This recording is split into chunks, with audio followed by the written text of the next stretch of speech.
Bonjour à tous, bienvenue à LOS TV pour un nouveau rendez-vous de Brigitte. Alors, j'ai un invité, je reçois Henri Dudzinski. Bonjour Henri. Ça va Brigitte depuis le temps? Oui, ça va très bien. Et content de te revoir. Et toi, comment vas-tu? Bien, alors, ça peut aller, oui.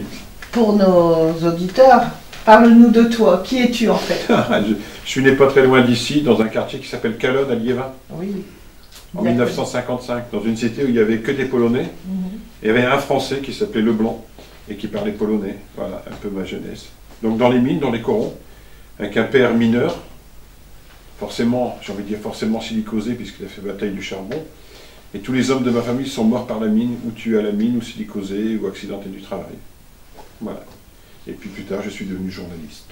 Voilà. Alors ta carrière de journaliste t'a amené à visiter beaucoup d'endroits. Est-ce que tu peux nous en parler? Oui, alors j'ai visité Carvin et Navaumont. Ensuite, je suis venu à la Voie du Nord de Lens, Oui. donc Liévin. Après, effectivement, j'ai commencé à bouger. Villeneuve d'Ascq, c'est loin. Hein. Oui, c'est très loin. Et après, encore plus loin, Calais. Donc j'ai fait tout le littoral. Et en fait, j'ai beaucoup voyagé en tant que journaliste pour le Conseil de l'Europe, qui n'est pas l'Union européenne, dont le siège est à Strasbourg. Et j'étais expert pour les pays d'Europe centrale et orientale, et même dans le Caucase, donc Pologne au début, à la chute du mur de Berlin. Et puis ensuite, la Russie, l'Ukraine, donc des pays dont on parle beaucoup aujourd'hui, que je connais très bien. Ensuite dans le Caucase, en Géorgie, et puis la Bosnie-Herzégovine, Sarajevo, ce qu'on appelle l'ex-Yougoslavie. Oui. Donc j'ai fait l'ex-Allemagne de l'Est, j'ai fait l'ex-Yougoslavie, j'ai fait l'ex-URSS, je suis un homme d'ex. Pas ex-noulette, hein. Non. Oh, voilà. Mais pour l'instant, donc maintenant, est-ce que tes activités, elles ont varié? Elles sont plus portées vers la Pologne, on va dire? Non, non, non. Alors elles l'ont été quand j'étais nommé consul de Pologne en 2013. Voilà.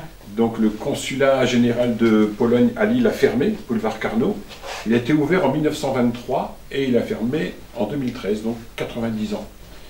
Avec moins de documents administratifs, l'espace Schengen. Le ministère des Affaires étrangères à Varsovie a décidé de fermer 2 consulats, celui de Malmö en Suède, celui de Lille, et ensuite celui de Montréal au Canada. Et donc il s'agit de trouver un consul honoraire, c'est-à-dire qui fait toutes les fonctions diplomatiques du consul, sauf l'administratif. Oui.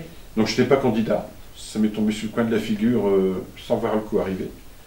J'avais proposé des noms puisque l'ambassadeur nous avait demandé, et puis il m'a dit un jour viens, on a trouvé le candidat idéal. Et puis il m'annonce que c'est moi. Donc j'ai été diplomate, effectivement, pendant près de 5 ans. Et à la fin du mandat, j'ai été viré de mon poste pour divergence politique avec le gouvernement d'époque, mais c'est tout à fait normal, tout va très bien de ce côté-là. Et puis ensuite, comme j'avais travaillé avec le musée du Louvre, Lens, sur la Pologne, et j'avais, avec le conseil départemental du Pas-de-Calais, initié une exposition qui s'appelle Stolat, qui est itinérante, qui fonctionne toujours sur l'immigration polonaise. Je me suis retrouvé pratiquement sans rien, les portes se referment quand vous n'avez plus de nomination officielle. J'ai décidé de créer ma troupe de théâtre qui s'appelle Paul Cabaret. C'est un néologisme entre polka et cabaret, en un seul mot, Paul Cabaret, pour raconter l'histoire des Polonais dans les mines. Alors on a fait ça pas très loin d'ici, à Grenay, Ah oui. à l'espace Ronnie Cooter. Donc on était en résidence dans une cité des mines, moi ça m'allait très bien. Puis on a raconté ça, et puis on a voulu jouer le 11 novembre 2018, le jour du centenaire de l'armistice, oui. Parce que la Pologne renaît après 123 ans d'inexistence le 11 novembre 1918. Je tenais à cette date, et on a fait 2 séances complètes, et on aurait pu en faire 3, mais j'ai dit non, 2 ça suffit, 15h-20h. On nous a envoyé tout de suite sur Noyelles-sous-Lens, on a joué, et ainsi de suite, ça a fait boule de neige, ça a fait un effet de cavalerie. Et en fait, ce qui devait durer 9 mois a duré 5 ans. Et il devait y avoir 9 représentations, une par mois, et on a eu 100. Ça s'est terminé le 3 décembre de l'année dernière à Vimy, devant 650 spectateurs, avec une quinzaine d'acteurs qui sont venus me donner la réplique. Ça a duré 4 heures, plus de 4 heures. C'était magnifique. Voilà. Alors c'est la fin de toutes ces aventures. Mais je suis toujours journaliste, sur ma carte de presse. Et journaliste où? Toujours à la Voie du Nord? Alors non, plus à la Voie du Nord, puisque je suis officiellement retraité, mais je peux collaborer. J'ai collaboré récemment à un reportage avec Éric Dussard, qui est grand reporter, qui est un collègue de longue date, sur la carte de l'Europe. Dans le cadre des élections européennes, on a ensemble imaginé un grand tour, comme on dit, d'Europe pour sentir les gens au moment des élections européennes. Donc je l'ai envoyé en Allemagne, à Varsovie, où des gens l'attendaient, des gens que je connaissais. Ensuite, il est parti sur la Slovénie, la Hongrie, l'Italie. Donc oui, il m'arrive encore de collaborer, dans des entretiens avec des collègues. Encore cet après-midi, un collègue m'a rappelé, 9 ans après, pour me dire j'ai besoin de tel et tel renseignement. Mais je n'ai plus d'activité du tout officielle à Val du Nord, mais je travaille en freelance maintenant, notamment sur l'Ukraine, puisque dès que la guerre a commencé en Ukraine, comme j'y avais des amis depuis 2004, donc ça fait 20 ans que je suis en Ukraine, qui m'ont demandé de venir les aider, parce que c'est arrivé très vite sur Kiev. À Kiev, aujourd'hui on dit Kiev, Kiev c'est en russe, Kiev c'est en ukrainien. La ville de Kharkov se dit Kharkiv. Donc on a commencé à collaborer avec des amis. On a, pas très loin d'ici, à Aisne-la-Bassée, on a un hangar chez les transports Véron pour faire notre base logistique.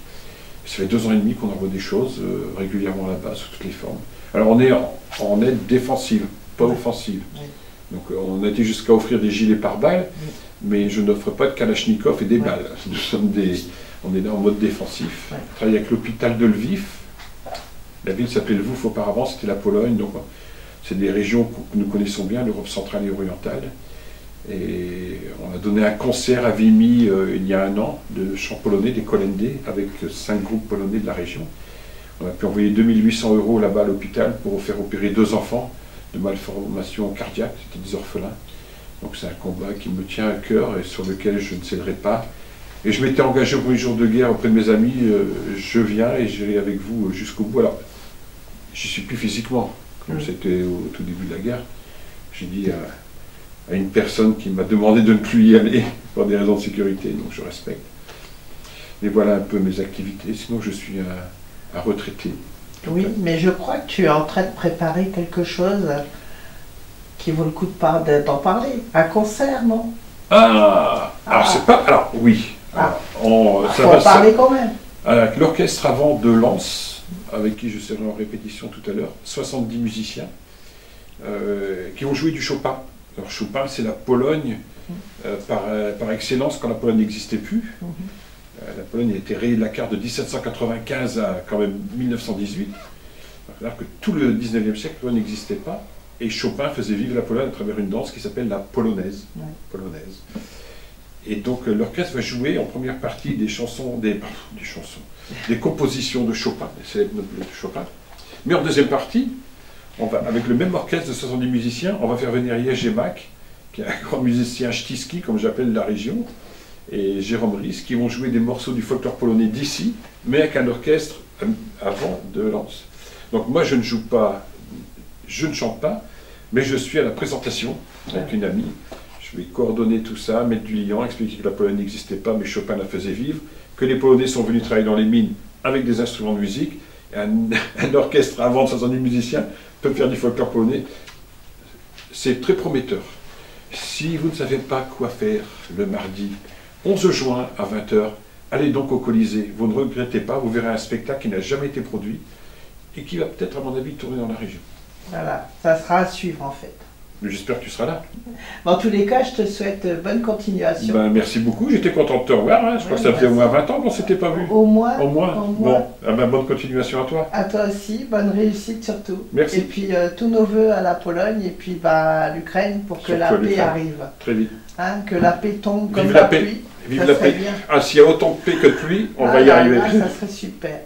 Alors au revoir à tous et je vous donne rendez-vous bientôt pour un nouveau rendez-vous de Brigitte. Au revoir.